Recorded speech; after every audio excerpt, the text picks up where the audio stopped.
Boa tarde. Como nós falamos, exatamente às 2h30 nós vamos começar a nossa pequena conversa aqui no Focando Vidas, não é? Nós temos o canal Focando Vidas e também estamos agora ao vivo. E o nosso alvo sempre é focar vidas e levar uma palavra que liberte e transforme, ok?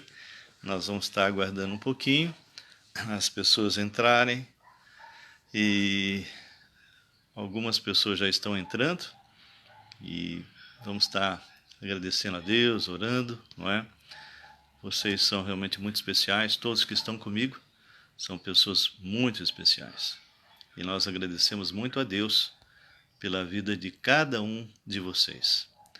E hoje está sendo um dia bem tranquilo para nós, então eu vou ter condições de fazer essa pequena ministração. Na verdade vai ser um bate-papo com vocês, e se vocês quiserem durante a ministração fazer algum tipo de pergunta, alguma observação, colocar qualquer coisa, nós estamos abertos para isso, tá bem? E vocês podem também entrar em nosso canal, que é Raul Nogueira Canal, lá no YouTube, fazer a sua inscrição, tá bem? Acabou de entrar aí também o Alexandre Navarro, e que ele possa estar muito bem, viu, Navarro? Você e tua esposa, temos orado por vocês, e vários outros, né, que estão entrando e tem sido realmente bênção, Tatiane, e várias pessoas aí, abraço, que Deus possa estar com vocês, tá bem? E na medida que nós formos falando, formos comentando, se vocês quiserem estar fazendo algum tipo de pergunta, né? Se for algo que eu possa responder de imediato, eu já falo, senão a gente fala depois que a gente terminar, tá bom? Vamos aguardar só mais uns 2 minutinhos para que mais pessoas possam estar conosco. E enquanto isso, vocês estejam orando, não é? Para que muitos aqui no Brasil possam estar se convertendo. E eu creio que tem muitas pessoas que estão bastante interessadas, né? E tem visto quanta gente que estão sendo aí confrontadas. Eu até contei quando eu fiz um ao vivo o anterior, nós falamos que por causa desse vírus, muitas pessoas, não poucas, mas muitas pessoas estão realmente tomando uma decisão para Jesus Cristo. Eu até contei de 2 ou 3 médicos, eu não me lembro a quantidade, que lá na Itália, ateus, não acreditavam no Senhor de jeito nenhum, e passando aquele sufoco lá na Itália, não é? E aí o que acabou acontecendo é que foi internado um pastor de uns 74 anos. E, bem, esses homens foram muito impactados, porque eles começaram a perceber que esse pastor que entrou, também contaminado, começou a pregar a palavra, começou a falar com os pacientes, não é? E eles notaram que os pacientes começaram a ficar mais calmos, mais tranquilos, olha só. E então as coisas foram acontecendo e eles, à medida que esse homem foi pregando e ensinando e orando, eles começaram a se aproximar. Aos poucos eles começaram a ouvir também a palavra, e quando eles perceberam, eles estavam invocando o nome do Senhor, se converteram. Esse irmão acabou partindo, né, está agora na glória. E eu queria aproveitar para fazer oração pela família de uma missionária nossa, Laurizete, ela, Consuelo. Laurizete perdeu a sua mãe lá na Bahia, nós a conhecíamos, né? Então aproveito, vamos estar orando agora e estamos também intercedendo pela família da Laurizete. E vou estar orando também por outros que estão doentes, não é? Senhor nosso Deus e Pai, nós te louvamos e te agradecemos por esse tempo. Ainda bem que ainda temos liberdade, Senhor, para falar de ti. E queremos agora, Senhor, entrar na tua presença, no Santo dos Santos, pelo sangue de Jesus. E quero apresentar, Senhor, a família da tua serva, Laurisete, que o Senhor possa estar dando consolo a cada um deles. E que o Senhor possa ter usado e continue usando a Lau e também o Consuelo para pregar a tua palavra, aproveitar, Senhor, esse tempo de perda, esse tempo de tristeza, para levar esperança para aqueles que não têm. Nós também pedimos por esse tempo, tu sabes das nossas limitações, tu sabes, Senhor, que preciso realmente que o Senhor, teu Espírito, ilumine aquilo que vamos falar, os textos, e que o Senhor possa estar tocando o coração de pessoas, não só daqueles que te conhecem para serem edificados, mas principalmente daqueles que não te conhecem, e que muitos possam ser tocados e convertidos a nosso Senhor Jesus Cristo, não numa religião, porque religião é coisa de homens, é horizontal, mas o cristianismo verdadeiro é um relacionamento contigo a nível vertical. Então, te suplicamos, Pai, que teu Espírito esteja agindo poderosamente. Seja também, Pai, com todos os irmãos que eventualmente estão doentes. E lembra o Ronaldo Lidório, um servo de Deus maravilhoso, alguém que realmente treina missionários, ele e sua esposa, Rosana, que eles possam também estar sendo recuperados. E todo e qualquer outro servo de Deus e também familiares, mesmo não sendo cristãos, que o Senhor possa estar pondo a tua mão de poder, inclusive a irmã da Silvia, que está na UTI, que o Senhor possa estar agindo de maneira poderosa. O Senhor é Deus, médico dos médicos, e confiamos profundamente no Senhor. Também te pedimos, ó Pai, pela situação do Brasil, do mundo, tantas violências, tantos problemas, ó Pai, mas sabemos que o Senhor está no controle de todas as coisas. E pedimos ao Pai que todos os pastores que estão no Brasil e também missionários e membros de igreja possam estar sendo orientados por Ti. E a mesma coisa eu te peço para aqueles que estão no mundo todo, principalmente em igreja perseguida. Visita irmãos nossos, ó Deus, que estão no Nepal, Violeta e outros. Também te pedimos, ó Pai, por pessoas que estão na China, na Índia, na Indonésia e na América Latina, tantos irmãos queridos. Que o Senhor os guarde e os proteja em nome de Jesus. Amém e amém. Muito bom. Aí nós temos aí o Copim, Cláudio, o Marcos Paulo, tantas pessoas, não é? Que Deus possa abençoar vocês. Bem, vamos começar então. Nós gostaríamos que vocês abrissem a palavra de Deus lá no livro de Efésios. O propósito desse livro, escrito por Paulo, seria estabelecer e firmar a igreja como corpo de Cristo, ok? E realmente uma igreja como um organismo vivo. Nós não temos um templo, ok? Eu sempre falo isso. Nós não temos um templo. Muitos e muitos, talvez por falta de entendimento ou porque aprenderam assim, sempre falam, vamos ao templo. Não, nós não vamos ao templo. Templo só existiu na época do Senhor Jesus e antes dele, os templos anteriores. E então o último templo que existiu foi aquele que foi derrubado lá em Jerusalém, no ano 70, por Tito, um general romano. A partir daí a tua igreja, a igreja do Senhor, ela é composta por um organismo vivo, ou seja, cada um de vocês que está me assistindo e que um dia foi lavado e purificado no sangue do Cordeiro, você faz parte desse corpo de Cristo. Então eu sempre falo que eu não vou à igreja, ou seja, a igreja local, física. A igreja, que é o organismo, é que vai à igreja local. Então, a igreja do Senhor, a igreja universal, que também é chamada igreja católica, que a palavra católica significa universal, ela se reúne no lugar físico. Eu, quando morei na China, eu estive em vários lugares, ok? Me reunindo. Existem as igrejas lá que são ocultas, e eles podem se reunir na floresta, podem se reunir em barcos, podem se reunir nos apartamentos, ou em lugares bem escondidos, como nós tivemos. E ali é a igreja é reunida num lugar, tá bom?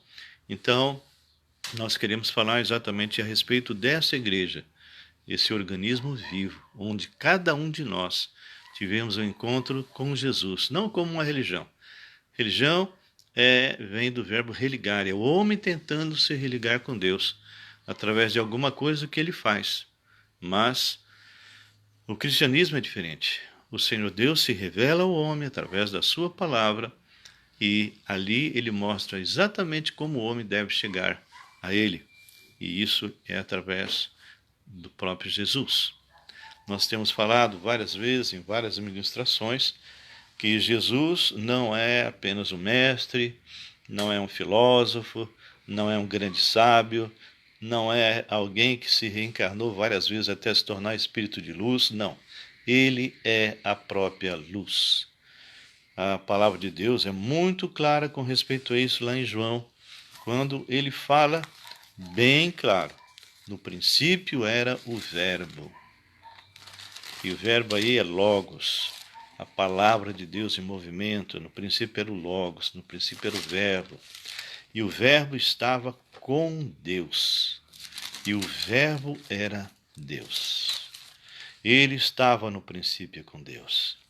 E a palavra no versículo 3 diz: todas as coisas foram feitas por intermédio dele, sem ele, nada do que foi feito se fez. Então ele é o braço de Deus, o braço criador.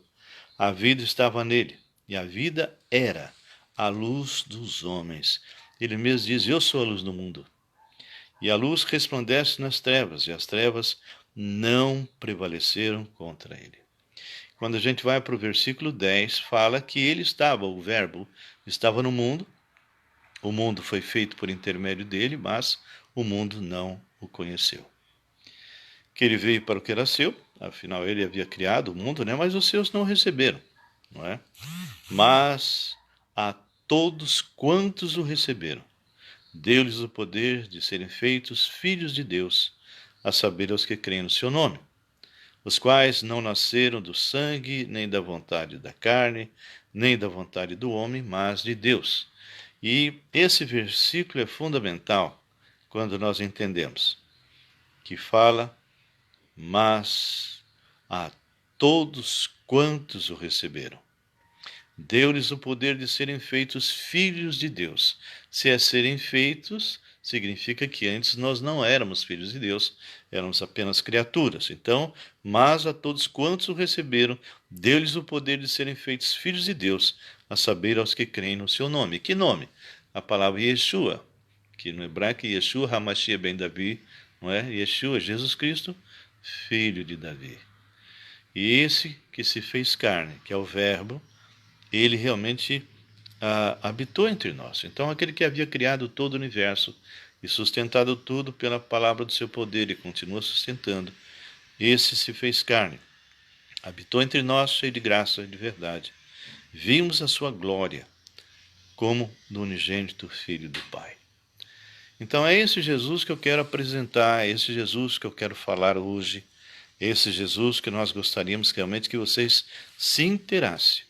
Bem, essa epístola, segundo os teólogos, que é chamada uma das epístolas que foi escrita em prisão, Efésios, Filipenses, Colossenses, Filemão, que inclusive, por exemplo, Efésios e Colossenses tem muita coisa parecida, possivelmente deve ter sido feito na primeira prisão. Quando Paulo desejou, quando ele escreve lá aos Romanos, que ele desejou ir conhecer, né, a igreja de Roma, igreja essa que ele não conhecia, não sabia quem era, ele só tinha informações ou de pessoas que vinham de lá, não é? E que nem Áquila e Priscila, por exemplo, e outros.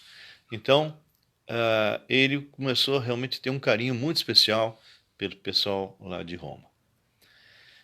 E vocês vão perceber no final da carta quantas pessoas que ele já conhecia que o vieram ou que recebeu informações.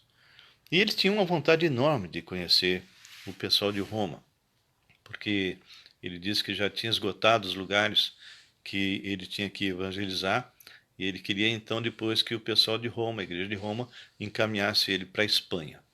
Não tem nenhum registro que verdadeiramente isso teria acontecido, ok? Mas é provável. O fato é que quando ele disse que ele gostaria de ir para Roma, ele imaginou que ele fosse como normalmente ele ia em outros lugares. Então chegaria lá e começaria então a entrar em contato com as sinagogas e ia pregando também para o povo lá da Itália.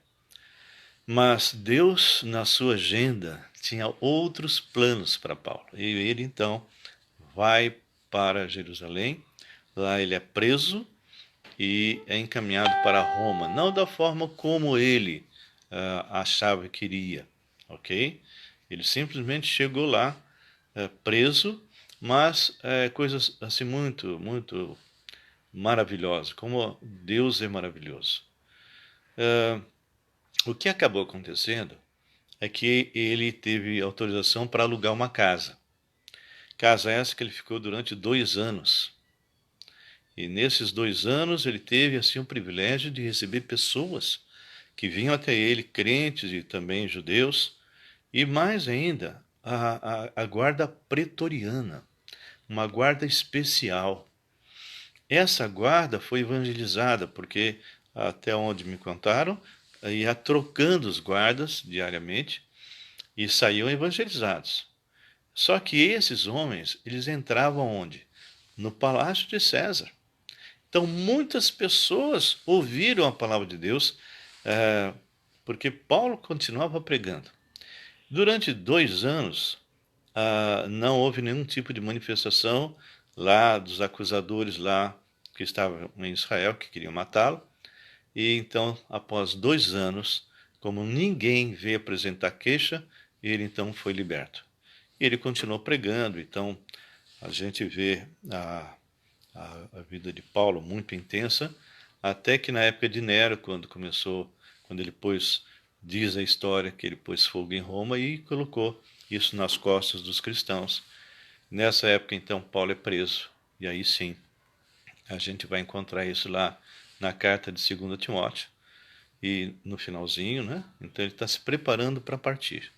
Mas mesmo naquele momento, naquele lugar terrível que o meu irmão Walter, inclusive, teve visitando lá na Itália, que era um buraco em cima, onde as coisas desciam, e eu tive algo semelhante vendo isso lá no Peru, bem parecido mesmo, igualzinho, um lugar onde eles torturavam, etc., na época da Santa Inquisição. Então, ele pede para que realmente tragam os livros, tragam os pergaminhos, porque mesmo preso, mesmo com sentença de morte, ele continuava querendo se instruir e se alimentar da palavra de Deus. Bem, esse evangelho, então, que nós vamos ver, esse evangelho, essa epístola, ela realmente é bem importante para nós, e eu gostaria que você prestasse muita atenção.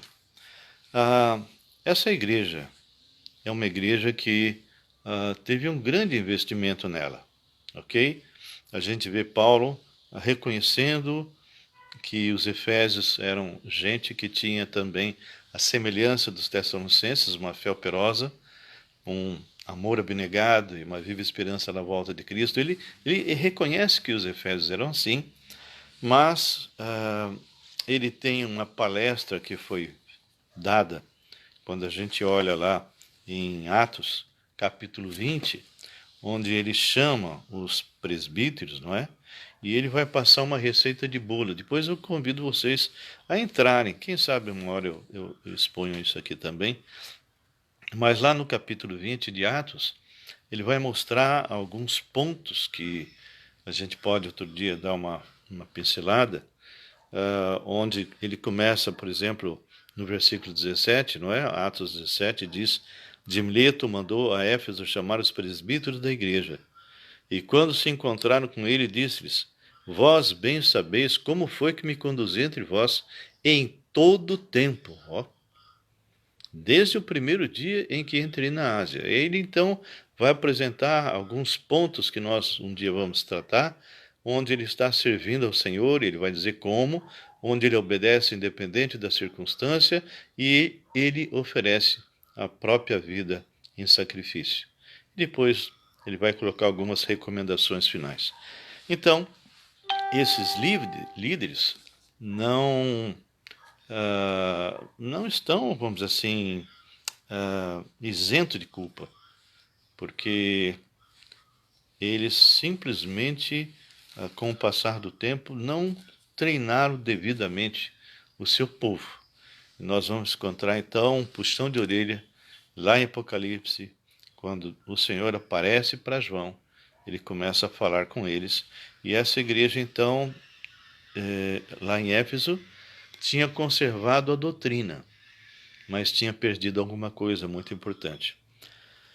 Apocalipse 2 fala assim: ao anjo da igreja em Éfeso, escreve: estas coisas diz aquele que conserva na mão direita as 7 estrelas e que anda no meio dos 7 candeeiros de ouro. Conheço as tuas obras, assim o teu labor como a tua perseverança, e que não podes suportar homens maus, e que pusestes à prova os que a si mesmos se declaram apóstolos e não são, e os achastes mentirosos. Então, você percebe por essa parte aqui, que ao lermos parece que está tudo bem. Parece que é uma igreja firme, uma igreja que tem uma ótima doutrina. Só que a doutrina, sem o que nós vamos ver agora, não vale nada. Olha só o que ele diz, versículo 4. Eu vou ler o 3 que... E tens perseverança, e suportastes prova por causa do meu nome, e não te deixastes esmorecer. Então, o Senhor não vai aplaudir essa igreja, e nós vamos ver exatamente por quê. Tenho, porém, contra ti, que abandonaste o teu primeiro amor. E aqui, essa ação é uma ação consciente de abandono. E então, eles não tinham mais aquele relacionamento com Deus, eles tinham mais uma religião, mais baseada nas coisas que faziam, as frequências, os rituais, etc. Mas eles não tinham mais comunhão com o Senhor. Então, nós temos que ter equilíbrio, ter experiências com Deus profunda e conhecer profundamente a sua palavra. Quando conhecemos a palavra de Deus, nós vamos acabar tendo intimidade com Deus da palavra. Então ele fala bem claro: lembra-te, pois, de onde caíste, arrepende-te e volta à prática das primeiras obras, aquelas que nós lemos lá e vamos ler agora, né? Lá em Éfeso, as práticas das primeiras obras. Se não, venho a ti e moverei do seu lugar o teu candeeiro, caso não te arrependas. Então, sempre a solução para qualquer quebra de comunhão com Deus é o arrependimento. Bem, eu queria então iniciar o capítulo 1. É um capítulo muito profundo e eu gostaria que você pudesse então meditar nisso. Não vamos fazer todo o capítulo, tá? Vamos fazer só uma parte. E diz assim no versículo 1: Paulo, apóstolo de Cristo Jesus, por vontade de Deus. Ou seja, está bem claro que está dizendo, não é por vontade dos homens. Não foram os homens que me chamaram para pregar o evangelho. Aos santos que vivem em Éfeso. E santos aqui não é alguém sem pecado. Santo significa uma pessoa separada para o Senhor, ok? Então, ele diz que esses que são santos e que vivem em Éfeso, então por isso que o Senhor lá em Apocalipse diz, volte a primeiras obras, ok? E fiéis em Cristo Jesus. Graça a vós outros e paz da parte de Deus, nosso Pai, e do Senhor Jesus Cristo. E aí ele começa, nós vamos ver a presença da Trindade aqui, Pai, Filho e Espírito Santo. Bendito Deus e Pai de nosso Senhor Jesus Cristo, que ele já começa falando do Pai. E menciona o Filho, que nos tem abençoado. Ele não diz que abençoou, mas nos tem abençoado. E nos tem abençoado com o quê? Com toda a sorte de bênçãos espirituais. Irmãos, a pregação do Evangelho de hoje busca as bênçãos materiais. As pessoas entram nas igrejas, em muitas delas, buscando simplesmente as coisas materiais. Não vão lá buscar porque eles são pecadores e se arrependem e querem realmente ter Jesus Cristo como Senhor. Não, eles vão lá muitas vezes, em alguns casos, não todos, mas muitos para fazer negócio. Porque os líderes oferecem, olha, se você der o seu melhor, se você der isso, aquilo, o seu carro, ou sei lá o que, você vai receber 1000 vezes mais, não é? Então, as pessoas vão, não acontece isso, e acabam ficando desiludidos com Deus, quando na verdade eles deveriam ficar desiludidos com os líderes. Mas aqui ele fala que nós recebemos continuamente, nos tem abençoado continuamente, com toda a sorte de bênçãos espirituais nas regiões celestiais em Cristo Jesus. Aqui no versículo 4, é um versículo que eu já vi muitas distorções, muitos erros, porque ele diz assim como nos escolheu nele. O Senhor, na sua presciência, nos escolheu nele. Ele já sabia quem iria abrir o coração e receber Jesus Cristo como Senhor e Salvador.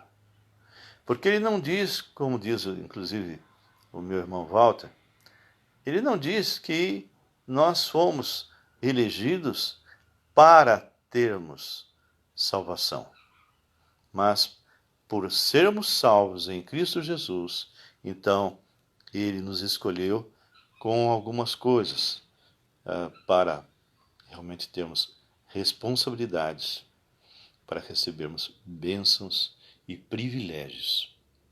É isso que nós entendemos pela palavra do Senhor. Nós fomos vistos e escolhidos por Ele, não por qualquer mérito, não por qualquer coisa que a gente venha fazer, mas esse Deus nos escolheu antes da fundação do mundo. Nós já existimos na mente do Senhor. Não foi teu pai, tua mãe que decidiram que você viesse, mas Deus. E ele fala que nós fomos realmente chamados dessa forma, para sermos santos e irrepreensíveis perante Ele. Irmãos, aqui a chamada é você ser irrepreensível perante Ele, perante Deus.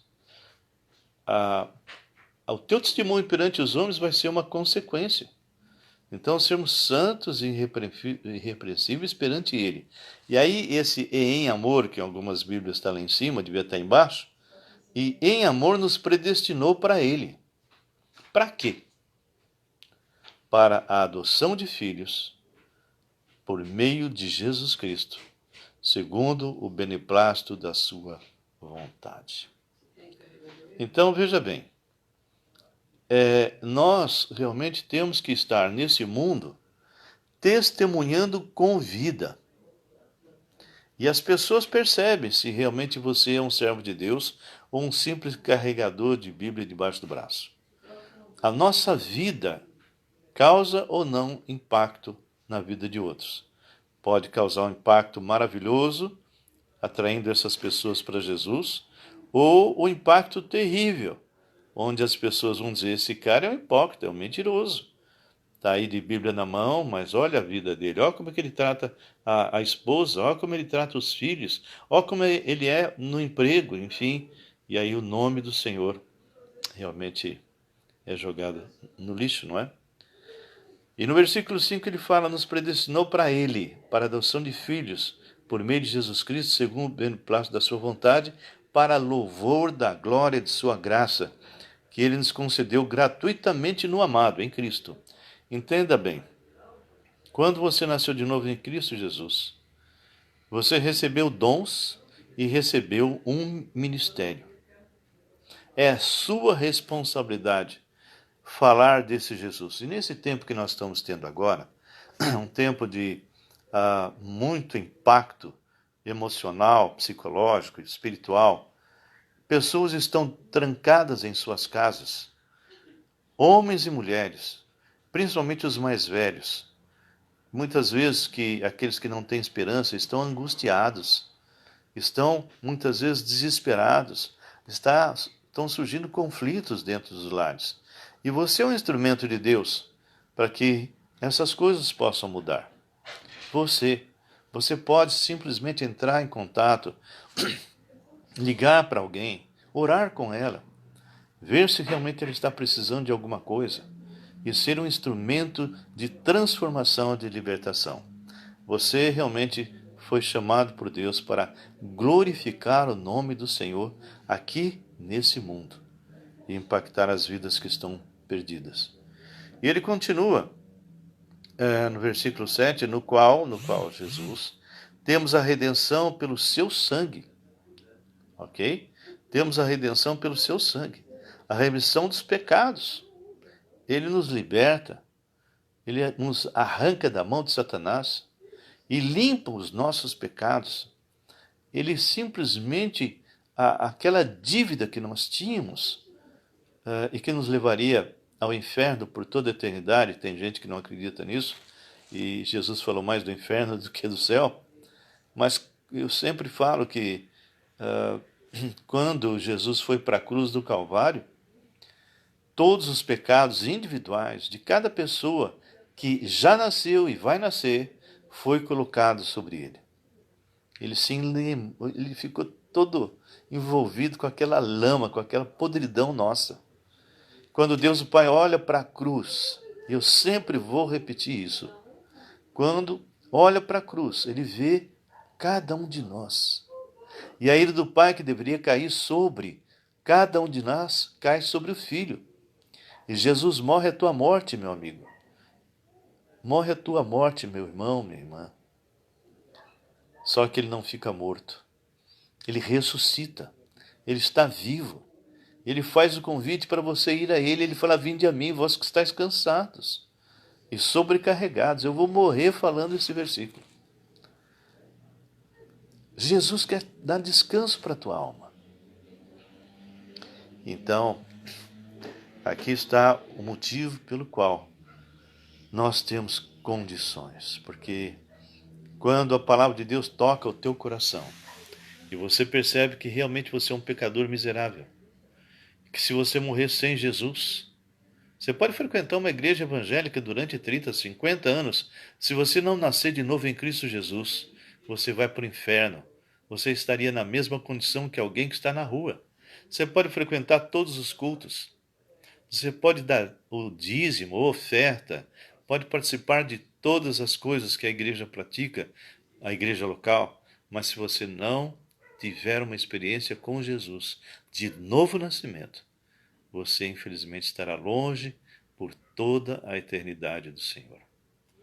E aqui então, continuando no versículo 8, diz assim, que Deus derramou abundantemente sobre nós em toda sabedoria e prudência. E ele fala algo muito legal, desvendando-nos o mistério da sua vontade. Quando você olha o Velho Testamento, estão abarrotados trechos que falam sobre Jesus. Profecias, uma atrás da outra. Coisas tão tremendas como, por exemplo, Salmo 22. Dá uma passada lá. Vai lá, meu irmão. Quando você entra, você vai ver Jesus na cruz. Primeiro está falando de Davi, de repente passa para Jesus. E Jesus está na cruz e ele começa a fazer uma reportagem. Ele começa a descrever o que estava acontecendo com ele, inclusive até o sorteio das suas roupas, do seu manto. Então ele vai descrevendo. E aí tem várias e várias passagens que falam sobre o nosso Jesus. E o próprio Jesus menciona isso quando ele está lá em Lucas 24, que ele fala com dois que haviam andado com ele, que estavam caminhando pela estrada de Emaús. Então ele continua dizendo aqui que esse mistério foi desvendado. Mistério realmente que mostra quem era realmente Jesus. Então, versículo 9, desvendando-nos o mistério da sua vontade, segundo o seu beneplácito que propuser em Cristo, de fazer convergir nele, na dispensação da plenitude dos tempos, todas as coisas, tanto as do céu como as da terra. Nele, digo, no qual fomos também feitos herança. Meu irmão, minha irmã, você foi feito herança, predestinado segundo o propósito daquele que faz todas as coisas, conforme o conselho da sua vontade. Você não foi chamado para ficar sentado no banco. Você não foi chamado para simplesmente vir aos domingos e assistir uma pregação, um estudo. Não. A vida é na rua. A vida é na sua casa. A vida é na sua área-alvo. A igreja local é o lugar que você vai lá para se reabastecer. Ouvir a palavra, falar sobre seu testemunho, oração, etc. Mas é na rua, é lá fora, é que você vai demonstrar se você tem a verdadeira vida. Então ele fala, nele digo, no qual fomos também feitos herança, predestinados segundo o propósito daquele que faz todas as coisas, conforme o conselho da sua vontade, a fim de sermos para louvor da sua glória, nós, os que de antemão esperamos em Cristo. E olha agora, em quem também vós, presta bem atenção se você não tem certeza da sua salvação. Não é o pastor que inventou isso, está escrito, a palavra fala. Em quem também vós, versículo 13, depois que ouvistes a palavra da verdade, o evangelho da vossa salvação, tendo nele também crido, fostes selados com o Santo Espírito da promessa. Então aqui é mencionado o Pai, o Filho e agora o Espírito Santo. Que bênção essa passagem. Eu vou ler de novo. Em quem também vós, depois que ouvistes a palavra da verdade. Se você não tem certeza de salvação, você está acabando de ouvir a palavra da verdade. O Evangelho, as boas novas, da vossa salvação, tendo nele também crido, fostes selados com o Santo Espírito da promessa. Todo aquele que nasce de novo em Cristo Jesus se torna santuário do Espírito Santo. Ele é feito filho de Deus e passa a ter a vida eterna. A palavra é muito clara. Em 1 João 5 diz assim, essas coisas vos escrevi, a fim de saberdes que tendes a vida eterna, vós outros que credes no Filho de Deus. Não é para você sentir que é salvo, é para você saber que é salvo, se realmente você nasceu de novo. E ele fecha dizendo, o qual, ou seja, o Espírito Santo, o qual é o penhor da nossa herança até o resgate da sua propriedade em louvor da sua glória. Nós somos propriedades do Senhor. E, queridos, Ele está voltando. Os sinais todos que nós temos visto, apostasia, violência, prostituição, nós estamos aí beirando aí Sodoma e Gomorra. As mudanças daquilo que era correto se tornou algo que não é mais correto. E aquilo que não era correto agora é o que o mundo pratica. Ok? Uma inversão de valores. E, então, nós estamos numa geração corrompida. Terrível. Então eu queria fazer esse desafio a você, meu irmão, minha irmã, você que já conhece o Senhor Jesus, para que você seja alguém que semeie a palavra de Deus. Aproveite agora. As pessoas estão carentes da palavra. Semeie, rega, se você já vem fazendo isso. E colhe. Peça a Deus. Tenha sede de almas. e comece a discipular, porque a ordem não é fazer convertidos, a ordem é fazer discípulos. Então, nós gostaríamos que você, meu irmão, minha irmã, estivesse orando uns pelos outros. Vão realmente orar pelo Brasil, orar pelo mundo. Jesus está voltando, creia nisso. O mundo está sendo preparado para a entrada do anticristo. Todas as coisas já estão sendo montadas, e faz tempo. Só que muitos estão dormindo. Muitos estão dormindo. Então desperta, acorda e faça aquilo que o Senhor ordenou, indo fazei discípulos de todas as nações, batizando em nome do Pai, do Filho e do Espírito Santo. E olha, ele vai estar, a ordem é que você esteja ensinando todas as coisas que você recebeu, seja um multiplicador espiritual. E ele vai estar com você todos os dias, até a consumação. Nós cremos que estaremos no arrebatamento. Nós não sabemos o dia, não sabemos a hora, mas sabemos que isso será um fato. Ok? Isso é um fato. Mas de qualquer forma, eu insisto, aproveite esse tempo e fale de Jesus. E para você que não tem Cristo ainda, eu gostaria que você meditasse naquilo que você já ouviu. Não estou pregando religião, estou pregando um relacionamento. Então, se é teu caso, simplesmente faça uma oração, mas de coração, não de boca. Diz: Senhor Jesus, eu preciso de Ti. Eu sei que sou pecador e que não tenho intimidade contigo. Estou separado do Senhor por causa do meu pecado. Mas eu entendi que Jesus é o próprio Deus que se fez homem e morreu na cruz no meu lugar e ressuscitou. Então hoje eu tomo uma decisão. Senhor, eu te convido para entrar em minha vida e ser meu Senhor e meu Salvador pessoal. Encha-me com teu Espírito e faz de mim a pessoa que tu queres que eu seja. Se você fez ou vai fazer essa oração, faça de coração. E fale isso a alguém que é crente, um pastor, algum lugar. Confesse isso. Ligue para mim se for o caso, manda uma mensagem, ok? E que Deus possa abençoar muito a sua vida. E agradeço a Deus por todos que estão assistindo e que cada um de vocês possa ser um instrumento de Deus na vida de muitos.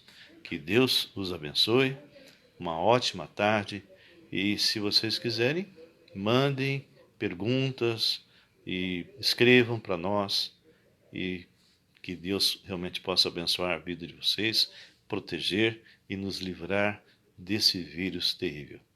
Até uma próxima oportunidade e que Deus os abençoe.